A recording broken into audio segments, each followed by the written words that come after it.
The guns fell silent on November 11, 1918. After 4 long years of brutal warfare across Europe, the Middle East, and parts of Africa, the belligerents of what would become known as the First World War had finally agreed to a ceasefire. And while there were still some loose ends that would need to be tied up in the coming months, for all intents and purposes, the war was over. The posturing and jockeying that would eventually lead to another global conflict would begin almost immediately. But the memory of the first was still fresh in the minds of everyone alive. And there is a lot about how that war was fought that set the stage for every military conflict that has taken place since then. We at Half as Interesting have done a number of videos on various aspects of the First World War, from famous battles to important technologies. But here's how World War I changed modern warfare forever. So without further ado, let's get into it. In August of 1914, the Germans declared war on them and began their invasion through Belgium. This caused a political crisis in Britain. The British Empire included not just the United Kingdom itself, but also a number of overseas territories, many of which were quite distant from the mother country. As such, news that the German army was marching on Paris caused a political crisis in Britain. For example, the British government did not know until late August that the Royal Navy had been ordered to blockade German ports.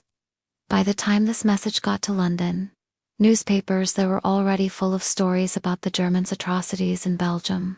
This caused public outrage and pressured the politicians to declare war. This is an extreme example, but it's far from being alone. Indeed, communication problems like this one plagued both sides throughout the war. The reality of the situation was that fighting a war in the era before radio and near instantaneous forms of communication was incredibly difficult, especially when half your forces are on the other side of the world. It took weeks for messages to pass between units and sometimes even longer for those messages to be acted upon. General John J. Pershing, who led the American Expeditionary Force during the war, said it took him 13 days to get orders to mobilize after the US declared war on Germany. As such, modern militaries have always placed great emphasis on ensuring swift communications across the chain of command. Even today, top military brass are wary of giving orders that might be hours or even minutes out of date by the time they hit the field. The Battle of the Somme was a disastrous offensive launched by the British and French against the Germans in 1916. It is often remembered as being one of the most brutal battles of the war, with over 600,000 casualties. However, it's probably more famous for the fact that it featured some of the earliest tanks ever built. Though crude by today's standards, these lumbering machines proved to be a very effective way of getting troops from point A to point B without suffering horrendous casualties in the process. This led to the development of armored fighting vehicles, which are now a mainstay of modern militaries all over the world. However, the use of tanks at the Somme wasn't nearly as decisive as one might think. While the first tank Mark I was able to make it to the enemy lines without sustaining any damage, it broke down shortly thereafter and was unable to do much to help the overall offensive. In total, only about 250 of the 490 tanks deployed actually made it to the front line. Even then, many were not used as intended to break through the enemy's lines, and instead were used to attack enemy artillery positions. All told, the British would deploy tanks on 354 days over the course of the war. And while they never again performed as badly as they did at the Somme, they weren't as revolutionary as some had hoped. Still, the lessons learned at the Somme helped shape the tank designs that would come later, and ensured that future generations of armor would be more effective. Trench warfare is perhaps the most iconic aspect of World War I, and no image is more representative of the war than the British soldier in his muddy trench, staring out at no man's land. Of course, trenches themselves aren't new. They'd been around in some form or another since ancient times. But the scale and scope of the trench networks built during World War I were unprecedented. Over the course of the war, the British would dig more than 200,000 miles of trenches. That's enough to circle the entire Earth over 8 times. These trenches were an absolute nightmare for those forced to live in them.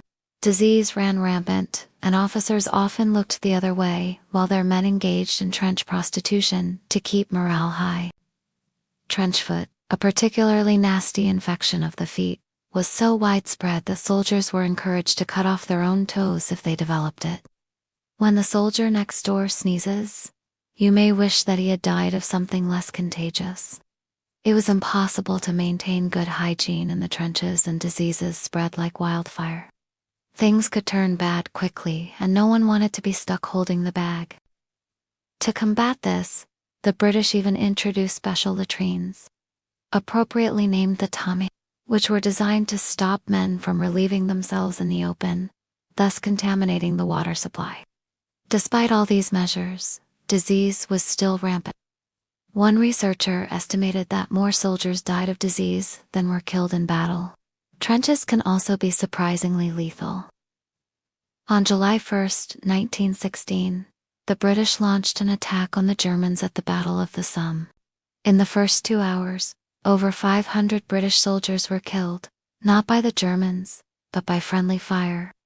This level of danger highlighted just how important trench warfare became during the First World War. Much of the battle was fought in the trenches themselves, where soldiers would throw grenades or shoot each other with rifles. At times, soldiers would even resort to stabbing each other with their bayonets in the dark. One of the most well-known images of World War I is that of the British soldier in his iconic mud. And while trenches were an absolute nightmare for the soldiers that lived in them, they had one unexpected upside. Trenches allowed soldiers to survive artillery barrages that would have otherwise decimated their numbers. At the start of the war, it was common for entire formations to be wiped out by incoming shells. But as the war dragged on and armies dug deeper and deeper into the ground, the chances of survival increased dramatically. This is not to say that life in the trenches was pleasant. In fact, it was far from it. But it's important to remember that when all was said and done, more soldiers survived the war than died. During World War I, the stalemate of trench warfare along the Western Front led to a dramatic increase in the use of artillery. There were several reasons for this.